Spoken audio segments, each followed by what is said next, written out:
Hola, ¿qué tal? Esta es la clase número 8 de Reflexión Filosófica de la Educación.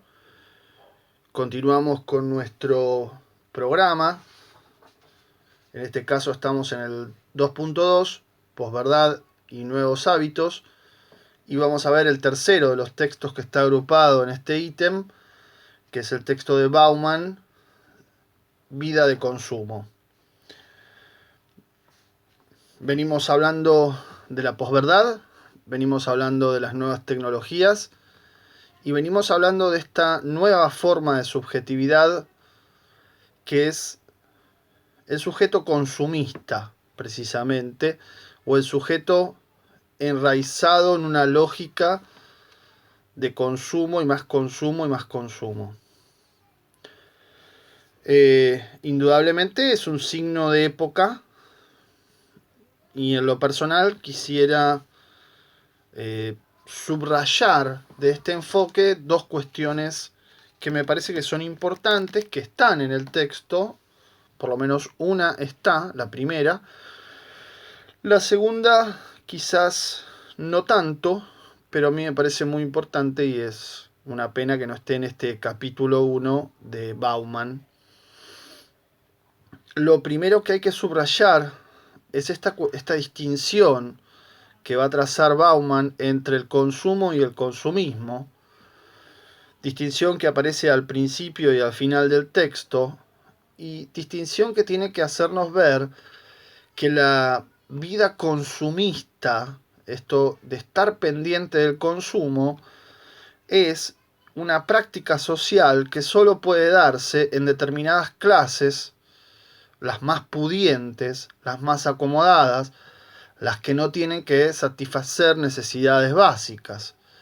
Es decir, el consumismo es un problema propio de determinadas sociedades que están muy bien, o que estaban muy bien, hasta hace unos años por lo menos, llamadas sociedades de primer mundo, sociedades desarrolladas, y estamos pensando, bueno, principalmente en Europa, Estados Unidos y otros países más, donde efectivamente hay un gran sector de la población que vive muy bien y que puede entrar en esta lógica, vamos a ver si tiene algo de lógica, del consumismo.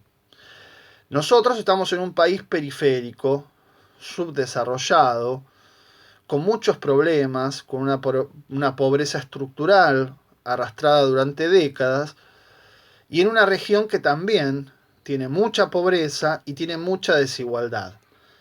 En nuestro caso, el consumismo, este problema, no es un problema de todas las clases sociales.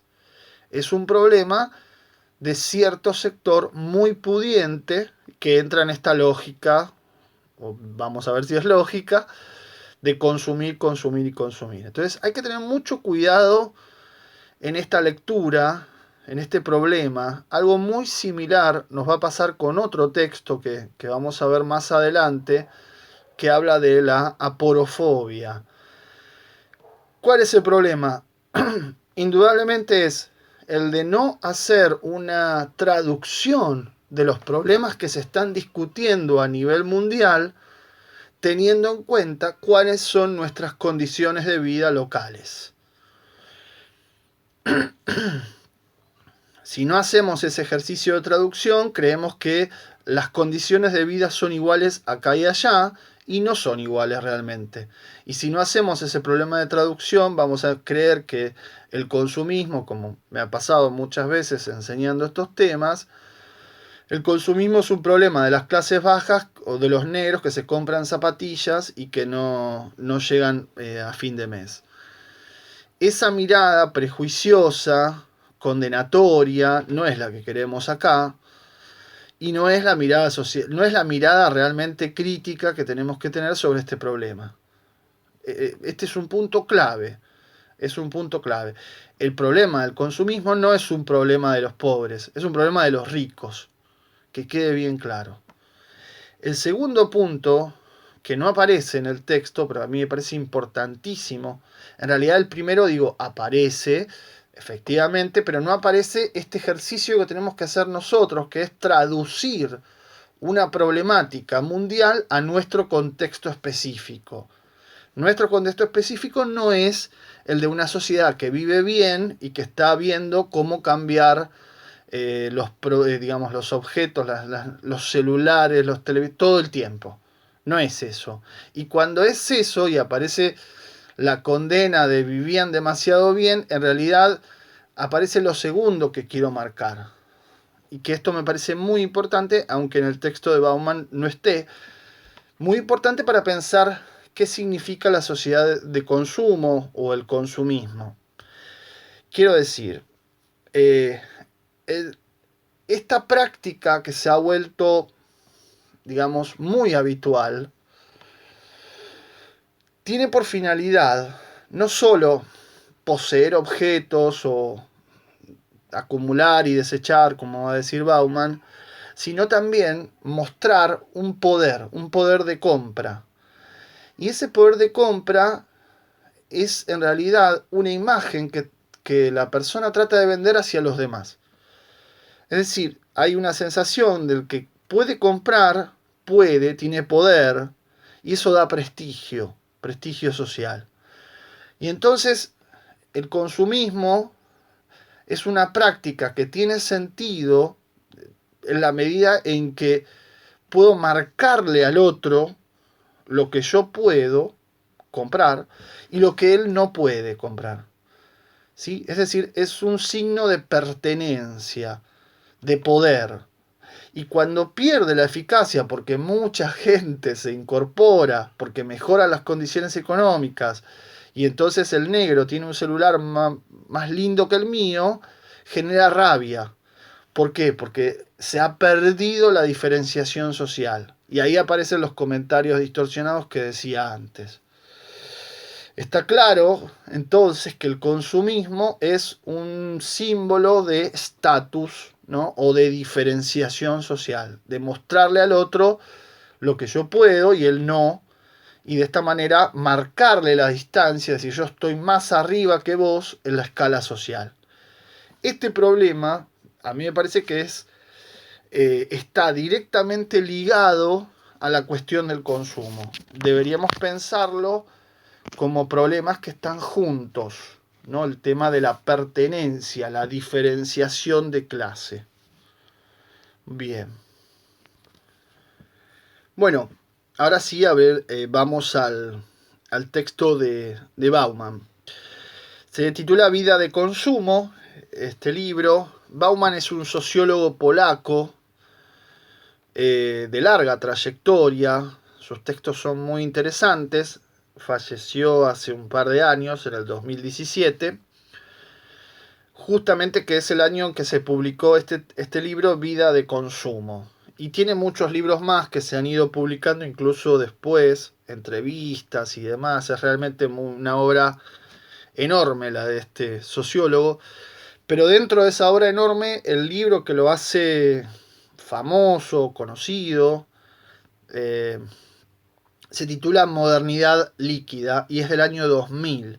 Y ahí lo que plantea Bauman es que vivimos en una suerte de sociedad líquida donde los lazos, los vínculos sociales se han disuelto, se han vuelto líquidos, se ha perdido lo sólido, se ha perdido la idea de proyecto, de construcción a largo plazo, de ir poniendo cimiento por cimiento en la vida, ¿sí? de cuidar esos cimientos en pos de una sociedad que fluye, que cambia, que su vínculo es muy momentáneo, nada profundo, superficial, y entonces se ha dado esta paradoja de un montón de consecuencias de lo que él llama sociedad líquida o modernidad líquida.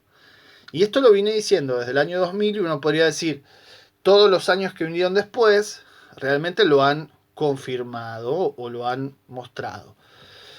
Nosotros tenemos de este libro el capítulo 1 que se titula Consumismo versus consumo. O sea que plantea esta distinción que marcábamos recién.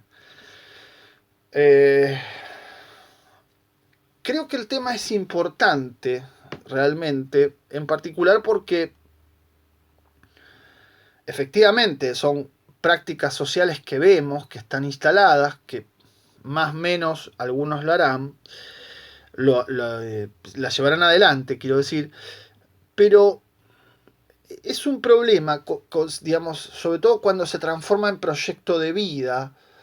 Y quiero recalcar algo que me parece que no suele verse como un problema, y sin embargo lo es, a mi entender, que es que el mercado ha ido conquistando cada vez más subjetividades, ¿no? Es decir, en las últimas décadas ha avanzado mucho, por ejemplo, en la subjetividad infantil y en introducir al niño o la niña en prácticas de consumo, ¿no? Y esto es terrible, pero ha avanzado muchísimo, muchísimo más, ¿no? Es decir, hay mercados segmentados, hay un mercado, por supuesto, para la juventud, que hace ya varias décadas, para la adolescencia, que se ha ido expandiendo cada vez más, y para los niños también, ¿no? Entonces, porque está comprobado, además, y hay estudios sobre este tema, de que muchas de las decisiones de consumo de una familia parten de que quieren les niñes.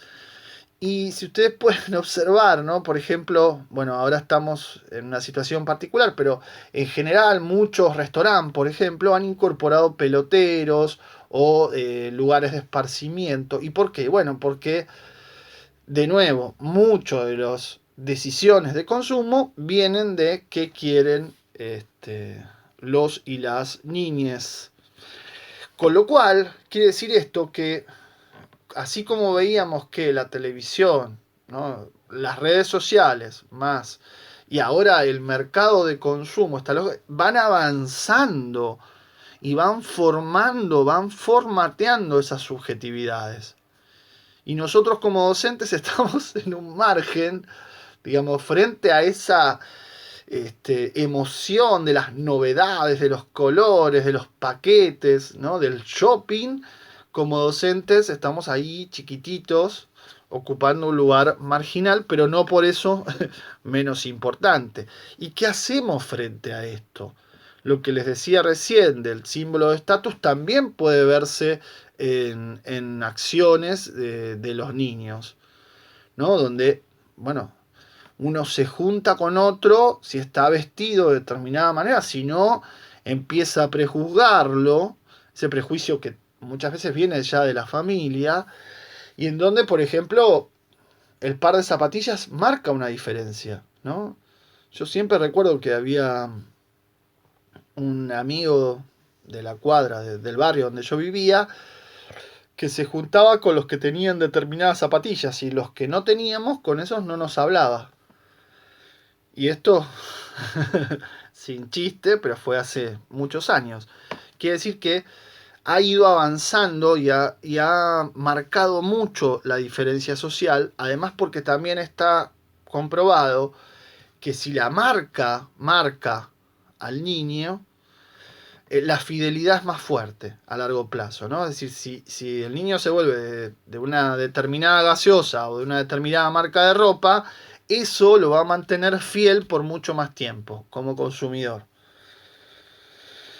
Bien, fíjense que entonces esto es el monstruo al que nos enfrentamos. Bien, vamos primero a la distinción. Dice Bauman que hay dos sentidos del significado de consumo muy distinto. Uno básico, que es el hecho cotidiano o biológico, vital, básico, que tenemos que hacer, que no nos queda otra. Tenemos que consumir aire, tenemos que consumir alimentos, tenemos que consumir líquido para vivir. El problema, y eso implica una suerte, digamos, de esquema de producción y consumo, ¿no? Producir bienes y servicios para ser consumidos, pero para poder vivir. No es eso lo que le interesa a Bauman, sino lo otro, lo que viene después, el segundo sentido, que es lo que él llama la revolución consumista. ¿Y esto qué viene a ser? Que el consumo pasa a ser lo central, pasa a ser el propósito de vida, ¿no? Hay que vivir para consumir, ¿no? Lo que uno quiere, desea, anhela repetidamente, y es como el eje de nuestras vidas, ¿no? El eje de todas las relaciones económicas y sociales. Y es el consumo, no por una necesidad, sino por el solo hecho de consumir. Uno podría decir, es el consumo por una no necesidad, o una necesidad artificial, falsa, creada. Acá, en este punto, hace un excurso, un paréntesis, diríamos nosotros, sobre los tipos ideales de Max Weber, que es un gran sociólogo, fundador de la sociología. Y lo que, claro, dice Bauman esto es muy importante, ¿no? Estamos hablando de tipos ideales en el sentido de Max Weber. ¿Qué quiere decir esto? Que palabras como consumismo, sociedad de consumidores, son herramientas, ¿no? Son conceptos que nos permiten pensar, ordenar, configurar la realidad y que nos van a permitir ver ciertas cosas. Pero no quiere decir que, por eso son tipos ideales, no son descripciones de la realidad, sino que son ordenamientos que nos permitan, ¿no? Herramientas para pensar la realidad. Que nos ayudan a comprender la realidad. Entonces, estos tipos ideales nos van a permitir ver cosas que si no, no veríamos, lo cual no quiere decir que todo sea así, ¿no? Lo cual no quiere decir que siempre sea así o en todos lugares sea así, sino que lo podemos ver como un rasgo, y específicamente como un rasgo de esta época, me parece. Entonces, el consumismo es un rasgo social, y esto lo podemos enlazar con lo que decíamos antes. Si bien es individual, es al mismo tiempo demostrarle al otro mi poder de compra. Es entonces un rasgo social, el consumismo, y se convierte en el sentido, la fuerza de impulso de nuestras acciones. Y entonces acá pregunta, ¿y qué será? ¿En qué consiste el consumismo? ¿No? Una suerte de fuerza que el individuo parece no dominar. Pareciera que viene más allá, ¿no? Como que es compulsiva, digamos así. Y entonces dice, bueno, la primera hipótesis sería la posesión de objetos y la acumulación. Y esto tiene sentido, la posesión de objetos y la acumulación, en lo que Bauman llama la primera modernidad o la sociedad sólida, ¿no? Que viene a ser lo anterior a la sociedad líquida. Sociedad de productores que busca seguridad, que busca superar el tiempo, ¿no? Como nuestros abuelos que juntan, acumulaban azúcar, yerba, qué sé yo, cualquier cosa, como si viniera una malaria, y hoy diríamos, pero qué previsor. La idea de que el poder es cantidad, lo grande es bello, ¿no? Las grandes mansiones, las grandes construcciones. Se valoran entonces las posiciones y sobre todo aquellas que resisten el paso del tiempo.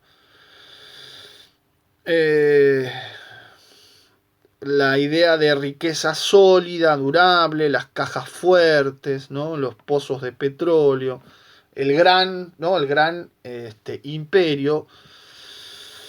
De hecho, dos novelas que recuerdo mucho cuando yo era muy chico, de los 80, eran eso, ¿no? Las grandes mansiones, los grandes salones, mesas enormes, lámparas impresionantes. Eso era el símbolo de poder. En cambio, la sociedad líquida, el consumismo, como aumenta todo el tiempo la cantidad y la intensidad de los deseos en una suerte como de rueda que se vuelve cada vez más intensa, tiene un problema que es que no puede acumular. Tiene el gran problema de tener que reemplazar, o sea, desechar los objetos, ¿no? Esto que se llama obsolescencia programada, ¿no? La heladera de mi abuela andaba y sin parar 100 años seguidos. La cocina era inamovible, digamos, para toda la vida. Cambio ahora, una heladera, una cocina dura, con suerte, si no pasa nada, cruzamos los dedos, 10 años. Entonces, esa obsolescencia programada hace que tenga que haber siempre un reemplazo, ¿no? Y que no podamos pensar a largo plazo, ¿no? Los objetos rápidamente se tienen que desechar. Y esto da lugar a lo que Bauman llama una cultura ahorista, o sea, una cultura del ahora, y cada vez más acelerada, ¿no? Más acelerada. Es interesante, otro paréntesis muy muy interesante que establece acá, en lo que llama el tiempo puntillista. El puntillismo es una técnica de la pintura que consistía en hacer cuadros muy detallados, muy hermosos, donde no se pintaba, sino que se dibujan puntos muy pequeños, punto, punto, punto, punto, punto. Infinitos puntos, uno aleja la vista y ve el cuadro, ¿no? Como que se llenan los puntos, pero uno acerca y sabe que son puntos. Esta idea del punto, lo veníamos señalando en el texto anterior de Gómez de Ágreda, es muy coherente con el ahora, ¿no? El individualismo absoluto que hablábamos antes. Puntos que no permiten pensar la consistencia, ni la cohesión, ni la lógica, ¿no? Sino que es como un fragmento que está aislado, ese punto está separado, roto, pulverizado, ¿no? Dice Bauman, en una multitud de instantes eternos, eventos, incidentes, accidentes, aventuras, episodios, mónadas, unidades cerradas sobre sí mismas. Cada uno es un punto. Es eso, es una unidad cerrada sobre sí misma, azarosa, no sabe a dónde va a ir ni nada. Tiene un potencial expansivo, como si fuera un Big Bang, pero en realidad nunca se termina. Nunca se termina de realizar, ¿no? Es pura promesa. Esas posibilidades son imaginarias, incompletas, no hay progreso, ¿no? El carpe diem es eso, disfrutar de la hora porque lo único que hay es el ahora. Mañana no sé qué hay, nada. Aleatorio, imprevisible, ¿no? Este es el gran problema donde supuestamente el punto es el punto de una gran oportunidad, pero que no sabemos si se va a dar y generalmente no se da. Bien, claro, somos eso, somos puntos, somos instantes, somos ahoras, un simple ahora que no sabemos a dónde va a terminar, como pasaría si estuviéramos viendo una pintura puntillista donde se van reconstruyendo todos los puntos y no sabemos dónde, en qué va a terminar. Y esto da un nivel de atomización social, de fragmentación, de cada uno metido en lo suyo, que claro, el otro pasa a ser un extraño, y eso es un poco la preocupación de las distopías, ¿no? Que hablábamos la vez pasada. Esta preocupación donde el vínculo con el otro está centrado en objetos, es decir, en tecnología. Puedo enamorarme, puedo enojarme, puedo pelearme, puedo hablar con el otro si es a través de un teléfono, una tablet o lo que sea, pero no en persona, no cara a cara, ¿no? Entonces estamos como atomizados, tabicados cada uno en su sí mismo, en su self, como dicen las películas, y no sabemos qué pasa, ni qué será, ni nada por el estilo de la vida del otro. Eso es ser un punto, ¿no? Veíamos la vez pasada, entonces, que el punto ahora se vincula con otras, con grupos posibles de pertenencia, pero realmente es un punto. Y es un punto que podría explotar, que tenía infinitas posibilidades, pero no pasa nada.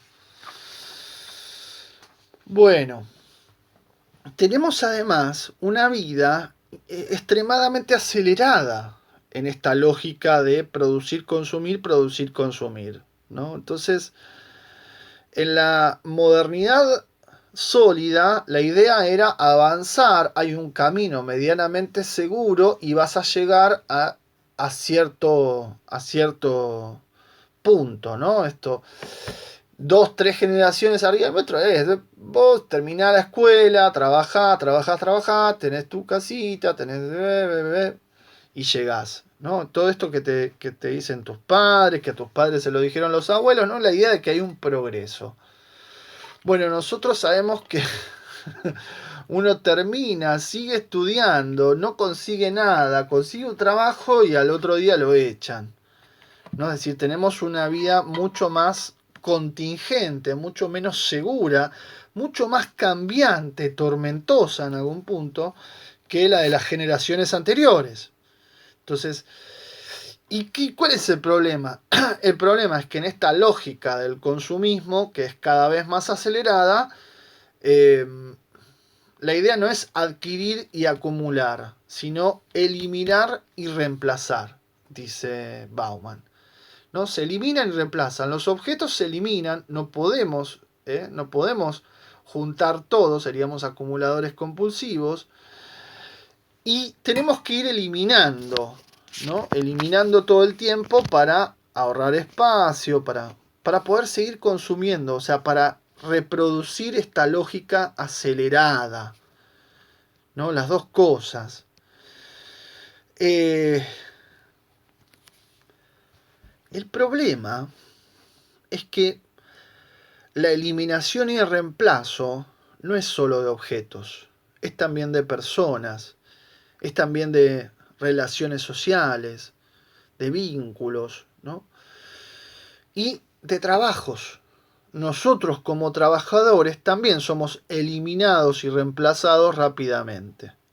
Y con una lógica cada vez más acelerada. Por eso, claro, no es extraño que la gente viva mal, ¿no? El nivel de aceleración de esta lógica producción-consumo, este esquema producción-consumo, más producción, más consumo, más consumo, más producción, bueno, ¿qué trae? Trae lo que otros filósofos llaman la sociedad del estrés. Está todo el mundo estresado, está todo el mundo como loco, está todo el mundo acelerado, viviendo a 10.000, ¿no? Pero ya incluso o en su casa, en lo que era antes el trabajo, en el viaje de la casa al trabajo, en las relaciones con los amigos, con los hijos, con los padres. La sociedad del cansancio, del agotamiento, ¿no? O del estrés. Hasta los animales necesitan psicólogos, las plantas están estresadas de tanta energía negativa que estamos llevando y trayendo. Entonces, es un tema esto. Esto es vivir bien, esto es una buena vida, esto es la felicidad. Hay entonces una eliminación permanente de productos y acá pone Bauman varios ejemplos, ¿no? Las empresas que se dedican a desechar artículos. Bueno, ustedes saben que en realidad, bueno, la basura es todo un negocio, sale carísimo, ni hablar la basura atómica, ¿no? Que es la más difícil de desechar, pero se paga para poder eliminar basura. El segundo ejemplo que pone es más interesante, que son las cirugías estéticas, ¿no? Los desechos de piel.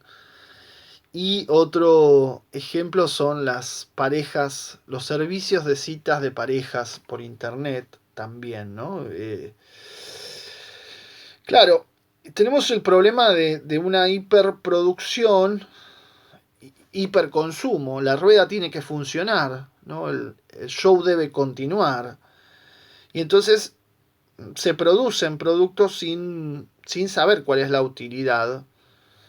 Y entonces rápidamente se desechan porque le cambian una cosa mínima de sus productos y el que viene nuevo supuestamente es mejor, soluciona todo lo malo del que estaba antes. En este punto, Bauman habla del exceso de información, ¿no? Y acá toca mucho lo que veníamos viendo con los textos anteriores. Hay una enorme cantidad de información, periódicos, revistas. Lo digital también ha hecho proliferar un montón.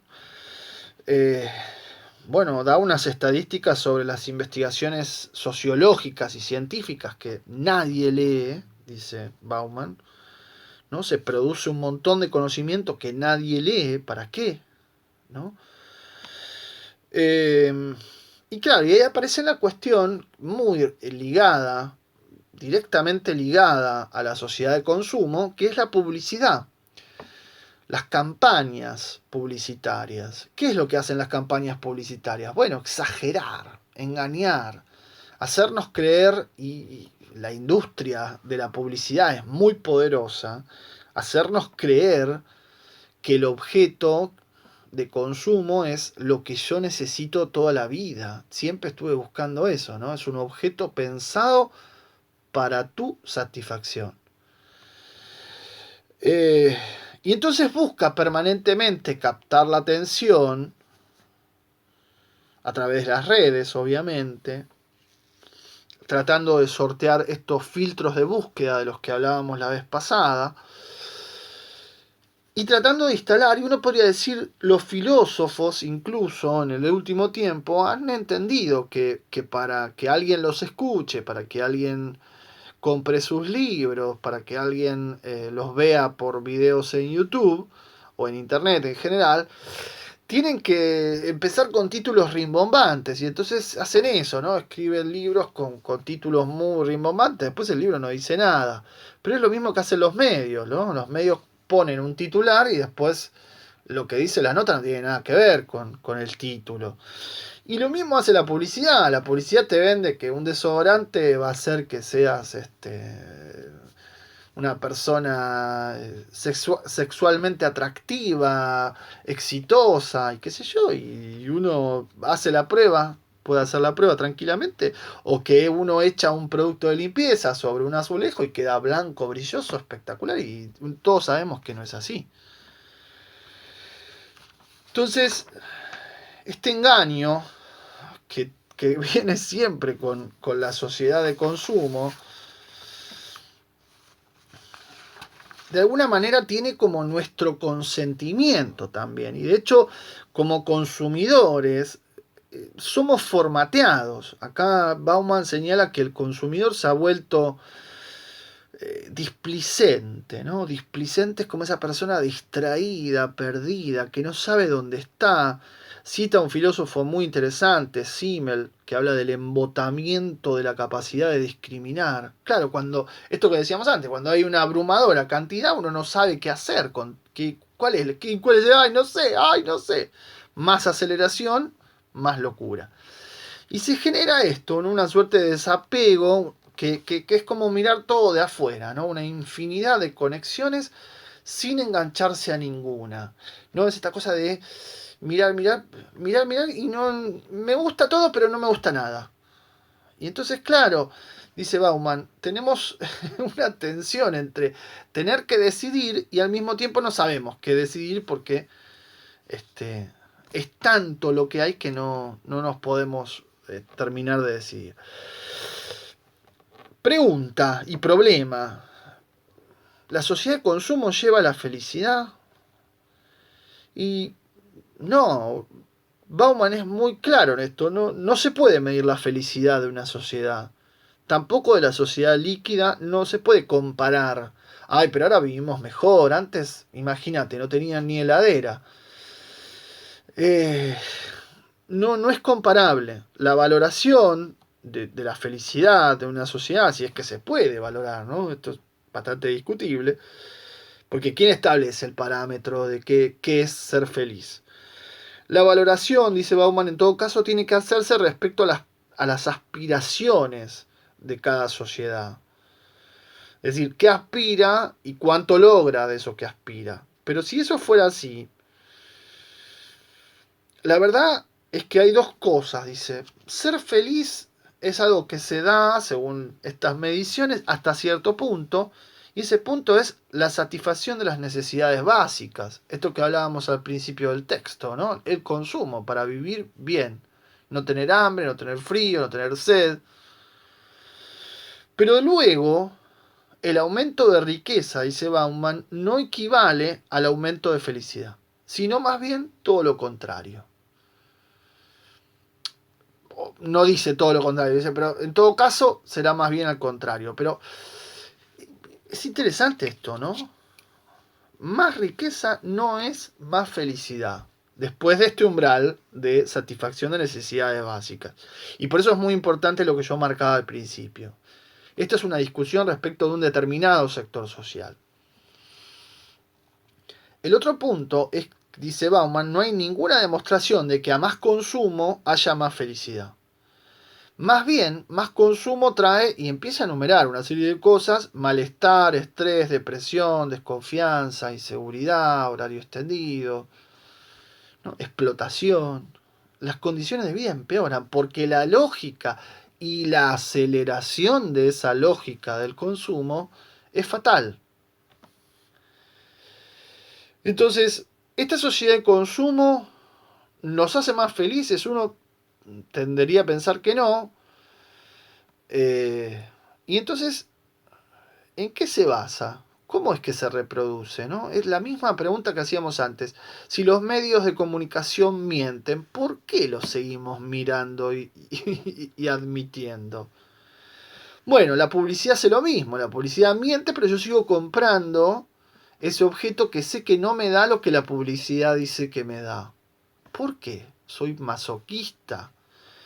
Bueno, precisamente porque la sociedad de consumo necesita un consumidor nunca satisfecho del todo, por lo menos del todo, ¿no? Siempre parcialmente satisfecho.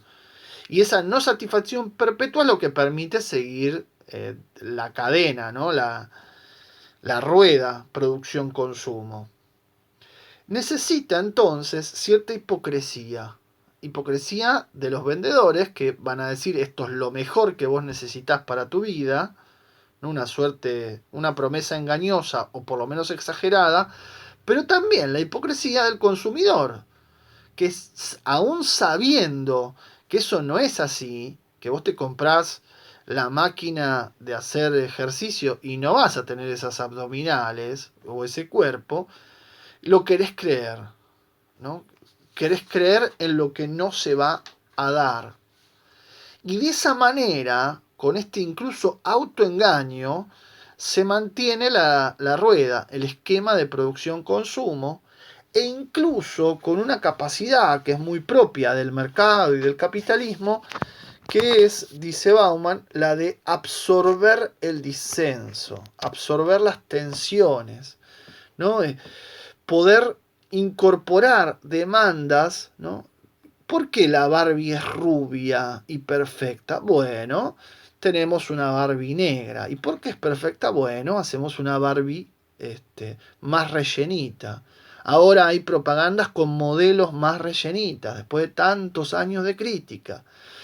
Ahora los productos que venían genéticamente modificados, que venían con, no sé, grasas saturadas, con toda la violencia de las grandes corporaciones, ahora son productos ecológicos saludables, ¿no? Ahora querés soñar perfecto, te hacemos una remera con la estampa del Che Guevara, ¿no? ¿Qué más querés? ¿Querés comida macrobiótica? Tenemos restaurantes con comida, ¿no? Es decir, el mercado incorpora tu demanda, incorpora la lógica de las minorías, las absorbe y dice Bauman, con eso no solo reproduce el orden, lo refuerza.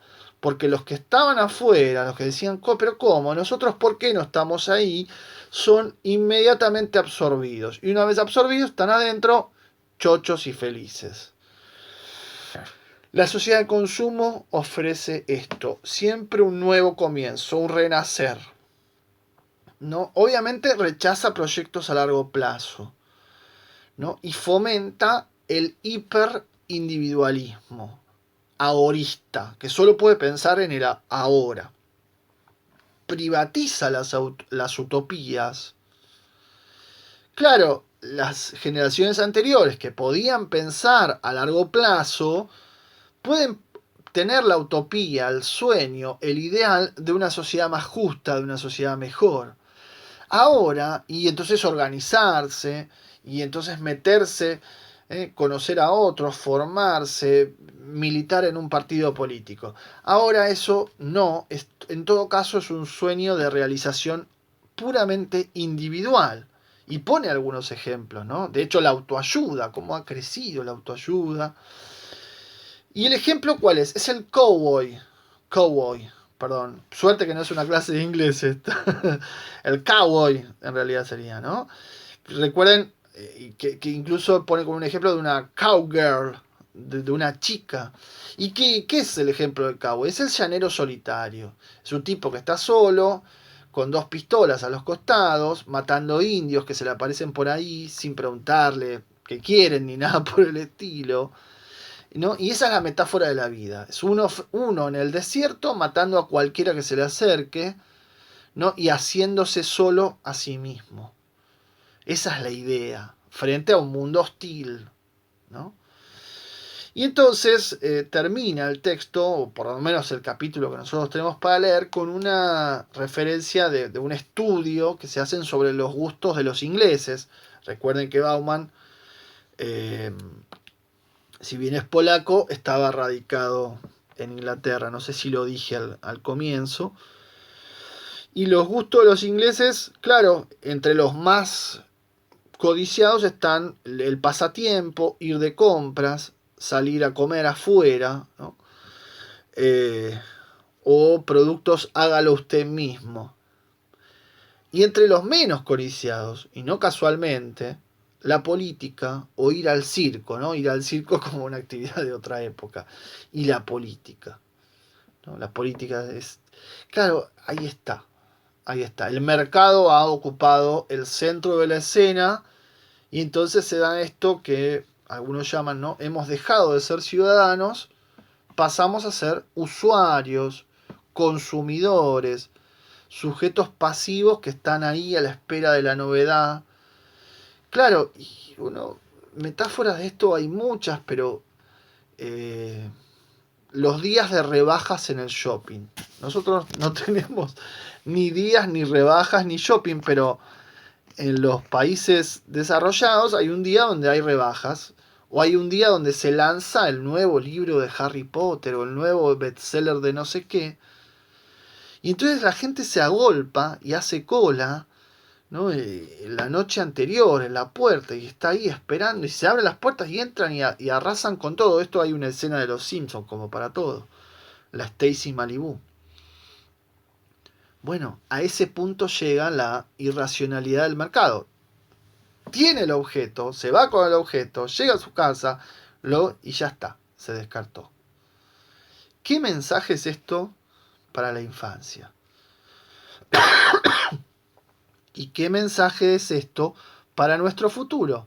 Nos estamos comiendo el planeta y, para colmo, no somos más felices, ¿no?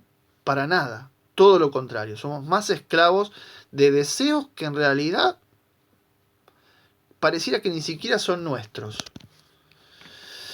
Bueno, y eso nos interpela indudablemente como educadores por nuestros educandos y por nosotros mismos, ¿no? Que también estamos dentro de esta tormenta de la sociedad líquida y de la sociedad del consumo. Bueno, espero que haya gustado. Seguimos la próxima clase. Empezamos otro eje, otros autores, ya les comentaré.